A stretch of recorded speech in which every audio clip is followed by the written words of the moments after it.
प्रश्न तुमचे, उत्तर आमचे. अचूक, निर्भीड आणि सडेतोड. लोकशाहीचा खरा मंत्र म्हणजेच न्यूज लोक. नाशिक येथील हाय प्रोफाईल भोंदू अशोक खरातचे प्रकरण ताजे असतानाच निफाडच्या धारणगाव खडक येथील महेश गिरी उर्फ महेश दिलीप काकडे या भोंदूबाबा विरोधात लासलगाव पोलीस ठाण्यात गुन्हा दाखल करण्यात आलाय. यामुळे नाशिक जिल्ह्याला या भोंदूबाबांचे ग्रहण लागले काय असा प्रश्न निश्चित उपस्थित होतो. या विरोधात नाशिक येथील एका 28 वर्षीय पीडितेने भोंदूबाबा विरोधात फिर्याद दिली आहे. सदर महिलेवर नाशिकच्या त्र्यंबकेश्वर रोडवरील एका लॉजमध्ये लैंगिक अत्याचार झाल्याची तक्रारीत नमूद करण्यात आले आहे. सदर पीडितेने घडलेली हकीकत आणि घडलेला प्रकार झालेला प्रकार अंधश्रद्धा निर्मूलन समिती सदस्यांना सांगितला. त्यांनी सदर पीडितेला धीर देऊन लासलगाव पोलीस ठाणे गाठले व माहेश्वरी उर्फ महेश दिलीप काकडे या भोंदूबाबा विरोधात फिर्याद दाखल केली. नाशिक जिल्ह्यात भोंदू अशोक खरातनंतर संगमनेर येथील भोंदू राजेंद्र गडगे प्रकरण ताजे असताना निफाड तालुक्यातील या प्रकरणाने खळबळ उडाली आहे. नाशिक जिल्हा कायद्याचा बालेकिल्ला असणारा साक्षर जिल्हा भोंदूबाबांच्या आणि अंधश्रद्धेचा किल्ला बनलाय की काय असा प्रश्न आता निश्चितच उपस्थित होतोय. न्यूज लोकतंत्र 18 साठी मच्छिंद्र साळुंके, लासलगाव.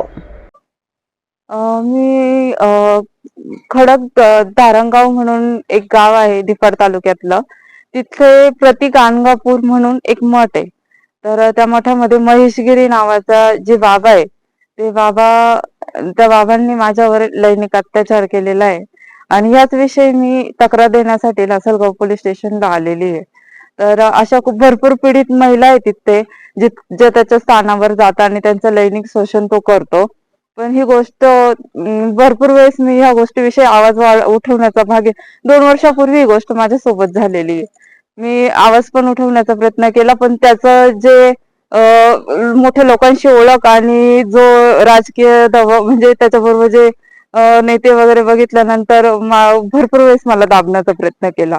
त्याच्यानंतर मग आज माझ्या बरोबर समिती जे आले त्यांनी मला मदत केला आणि जे प्रकरण आता उठतं त्याच्यामुळे मला एक हिंमत आली की आपण उठवू. कारण मी खूप मुलींचे बघते का खूप मुली याच्या खाली अजून पण लैंगिक शोषण अत्याचाराखाली अजून पण दबावाखाली आहे.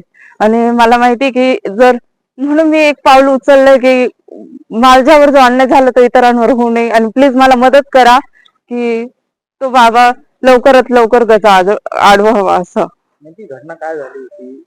त्याने म्हणजे तुमच्यावर अत्याचार काय काय कुठे गेले, काय नेमकं घटनाक्रम होता? माझ्या वैयक्तिक काही प्रॉब्लेम होते की चिडचिड वगैरे व्हायची. तर माझ्या घरच्यांनी असंच म्हणजे की गुगलवरती इंस्टाग्राम वरती सर्च केलं तर तेव्हा प्रतीक गाणगापूर असं म्हणून त्याचे व्हिडिओ दिसले. ते व्हिडिओ बघून आम्ही त्यांच्या स्थानावर गेलो. त्याच्यानंतर त्यांनी सांगितलं की तुमच्या मुलीला बाहेरचा प्रॉब्लेम आहे, बाहेरची करणे बाधेचा प्रॉब्लेम आहे. तर आमच्या इथं गुरुवारी 5 गुरुवार करा, त्याच्या इथे पापविनाशी तळ आहे, त्या तळ्यामध्ये आंघोळ करायची आणि जे उंबराचं झाड आहे त्याला तो प्रदक्षिणा मारायला लावतो आणि येणाऱ्या प्रत्येक भाविकाकडून 200 रुपयाची पावती फाडायला लावतो की तुमचे काही प्रश्न असले तर मी सॉल्व्ह करल बुवा असं. तसे आम्ही पण तिथे 5 गुरुवार केले. त्याच्यानंतर त्यांनी वैयक्तिक मला असं सांगितलं की तुझी जन्मतारीख वगैरे मला दे. तर मी ती व्हॉट्सअपला सेंड केली माझ्या नंबरवरून. तर त्यांनी मला मेसेज यायला सुरुवात झाली, कशी आहे, काय जेवली का वगैरे, असं तू मला खूप आवडते, असं एवढे मुली आल्या इथं. मी त्याच्याशी जे स्पष्ट बोलली तर तो म्हणे तू इतकं स्पष्ट बोलते, मला आवडते, तू माझा पुण्याचा मठ सांभाळ. मी हा मठ सांभाळतो कारण माझं आधीच लग्न झालेलं आणि मोडलेलं होतं. तर तुम्हाला म्हणायचं तू आता परत लग्न करण्यापेक्षा तू माझा मठ सांभाळतो पुण्याचा आणि मी इथला धारणगावचं बघतो बा, असं आमिष पण त्याने मला दाखवलं. आणि त्याच्यानंतर माझ्या घरच्यांना पण त्यांनी पूर्ण याच्यामध्ये घेतलं त्याच्या. तर माझ्या घरच्यांना सांगितलं की तिला मला एकदा भेटायला पाठवा पंचवटीला, तिच्याशी मला थोडं बोलायचंय. तर माझ्या घरच्यांचं पण मला फोर्स होतं की ठीक आहे तू जाय, बाबा सांगताय तसं कर. मी गेली पंचवटीला भेटायला. त्याच्यानंतर त्यांनी मला त्र्यंबक रस्त्याला एक लॉज आहे, त्याचं नाव मला आठवत नाही त्या लॉजचं, पण मी सांगू शकते कोणता लॉज होता तो. त्या लॉजवर तो मला घेऊन गेला आणि तिथे जे माझ्यावर अत्याचार केला तो इतका भयानक पद्धतीने केलं की मला म्हणजे तिथे जाऊन माझं डोकं इतकं, मी आवाज पण नाही करू शकत. मला समजत होतं माझ्यासोबत काय होतंय, पण ना मी आवाज पण करू शकले ना काही. जेव्हा मी तिथून बाहेर आली त्यावेळेस मी ही सगळ्यात पहिली गोष्ट माझ्या मिस्टरांना सांगितली.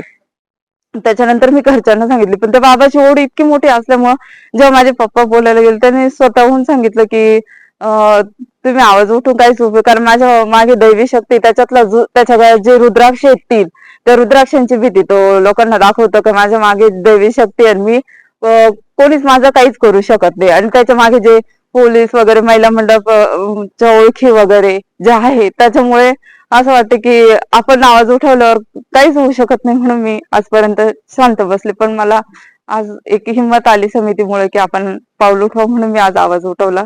म्हणून आज तक्रार नोंदवायला लासलगाव पोलीस स्टेशनला आले. तुम्ही आता जे आरोप केले आहेत हा. ते गंभीर स्वरूपाचे आरोप आहेत, जे आपण निश्चित आपल्याकडे काही पुरावे आहेत, काही पुरावे सबळ पुराव्यानिशी आपण हे आरोप केले? माझ्याकडे ते पुरावे होते, त्याचे मेसेजचे पण होते, त्याच्या रेकॉर्डिंग पण होत्या.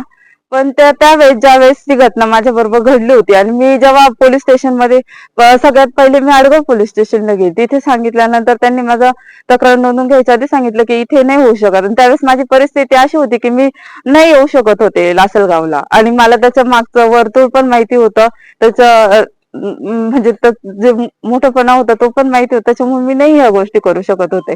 मी प्रयत्न केला, आणि आता ते व्हिडिओ माझ्याकडे नाहीये कारण माझा मोबाईल फुटला, मग त्या गोष्टी नाहीये माझ्याकडे.